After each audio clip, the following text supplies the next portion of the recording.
बिस्मिल्लाहिर्रहमानिर्रहीम। खातिन हज़रात, मैं हूँ अख्तर अब्बास और आप सबको मेरा सलाम पहुँचे। नई जगह से, स्टूडियो तो नई है, जगह नई है और मौजू भी नया है। लेकिन इससे पहले बहुत से बच्चों ने पूछा कि आप उस मौजू पे कैसे फ़ोकस करते हैं और मौजू कैसे मुंतखब करते हैं।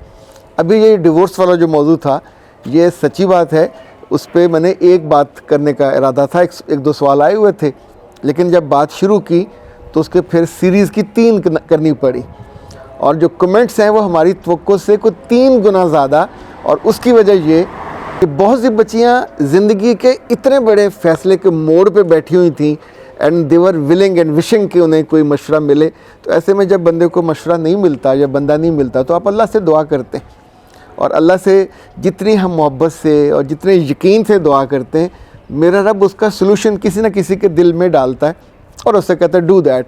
और यूँ समझें किसी की दुआ गई, वहाँ से आया, इसे अलका कहते हैं। यानी ये वाली एक ऐसी कैफियत होती है जिसमें चीज़ हो जाती है और आप सोचते हैं कि अचानक आपके सामने ये क्यों हुआ। So that was the reason कि हमने इस मौजू पे बात की और उस पर बहुत सारे लोगों को अपनी ज़िंदगी के इतने बड़े फ़ैसले करने में आसानी हुई।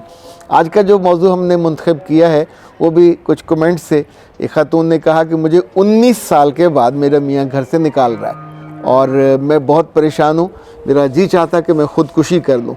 तो ऐसी जितनी बच्चियाँ जिनको उनके शौहर 5 साल बाद, 10 साल बाद, 15, 20, 25 साल के बाद धक्के देके घर से निकालने वाले होते हैं, तो वो बेचारी रो रो के अपनी जान को, और ज़ाहिर एक मुश्किल मरहला होता है, it's too difficult to face, even to visualise के 19 साल के बाद आपकी ज़िंदगी किस रुख पे होगी और कैसी बसर होगी। कोई नहीं जानता कि वो बच्चे रख लें और आपको खाली हाथ भेज दें।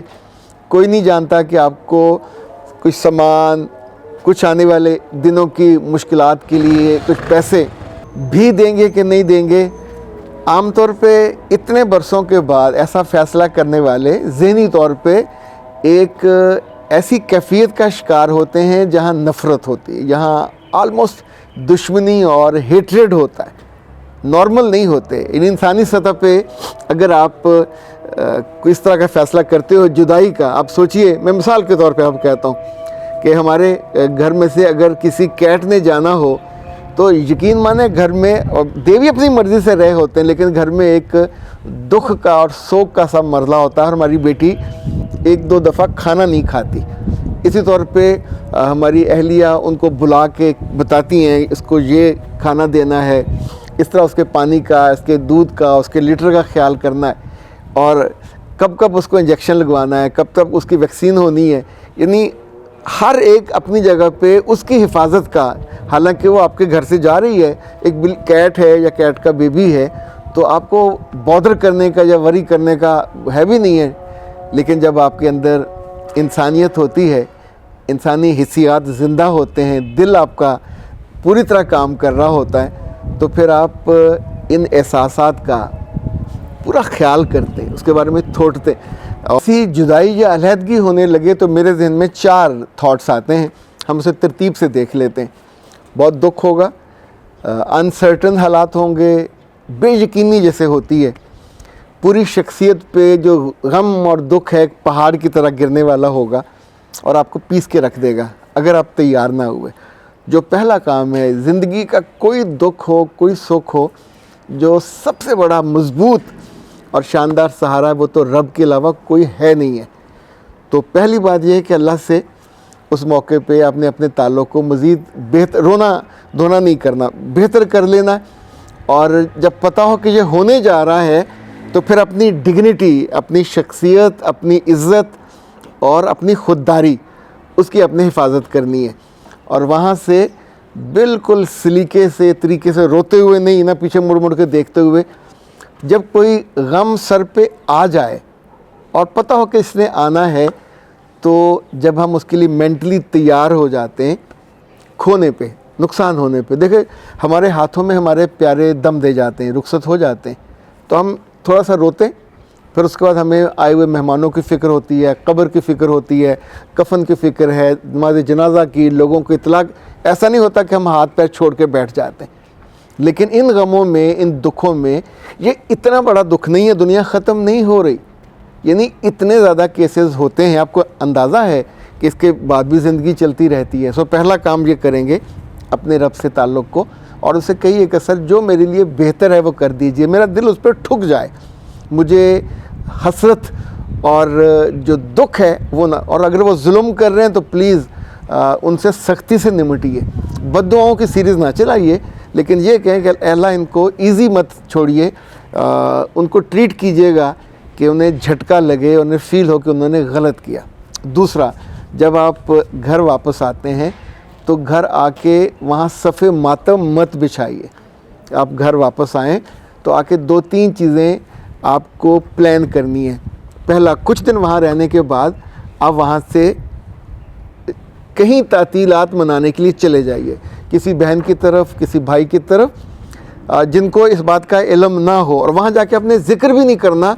जब आना है वापस हफ्ते बाद, 10 दिन बाद, तब आप थोड़ा सा उनको बता दीजिए। यानी वो 8-10 दिन जो इंटरम पीरियड होगा दुख और गम से नॉर्मल ज़िंदगी की तरफ जाने का, जहाँ सबसे ज़्यादा हमारे प्यारे होते हैं करीबी माँ और बाप, ज़ाहिर है वो जब रोएंगे तो आप भी रोओगे, और उनके कंधे पे सर रख के उनका दुख बढ़ेगा। इन 10 दिनों में आपको सांस लेने का मौका मिलेगा, इस 10 दिनों में आपको थोड़ा रिलैक्स होने का मौका मिलेगा, अपनी चीज़ों का जायज़ा लेने का मौका मिलेगा। जायज़े में 3 चीज़ें आपने करनी है।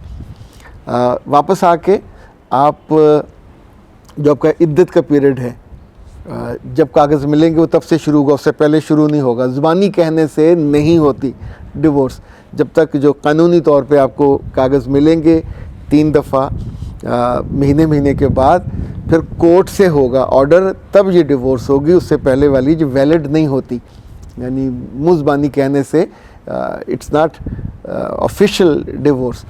अच्छा, अब आपने इद्दत वहाँ घर गुजारी है। अगर आप जॉब करते हैं तो उसको आराम से जारी रखिए, और मुतबादल जो थॉट है, जितनी बच्चियों को लंबा बरस मिलते हैं, कई साल वो सोचते नहीं इस बारे में, उनका दुख कम नहीं होता।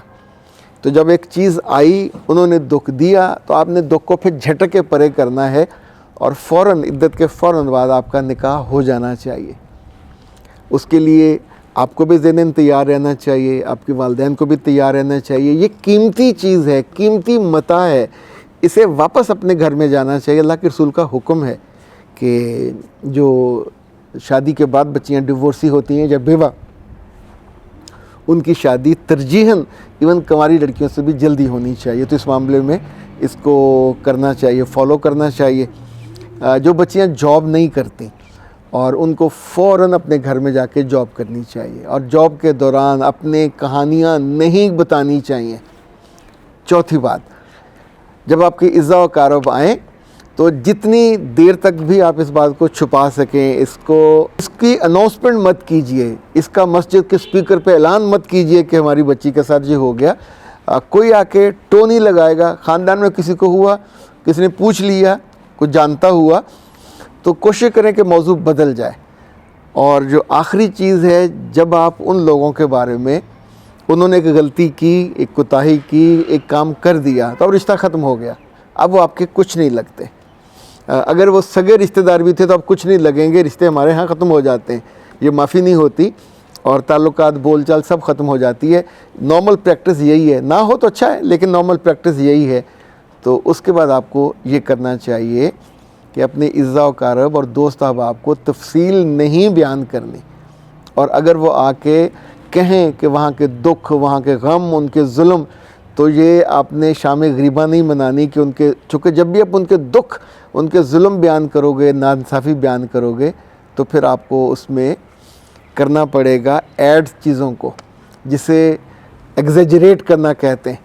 और ये एग्जेजरेशन, चीज़ों को एग्जेजरेट करना है, एग्जेजरेशन, इसमें फिर गुनाह भी शामिल होता है। इसमें फिर आप बाज़ तोहमतें भी लगाओगे, बाज़ उस पर इल्ज़ाम भी लगाओगे, जिसके पास आपका सबूत नहीं होगा। कोई भी वजह हो, किसी वो और से पसंद कर रहा हो, घर वाले अच्छे ना हो, तो यूँ आप ये 5 स्टेप इख्तियार करके अपने उस गम को मिनिमाइज़ कर सकेंगे और ज़िंदगी को नॉर्मलाइज़ कर सकेंगे। अख्तर अब्बास को दीजिए इजाज़त। अस्सलाम वालेकुम।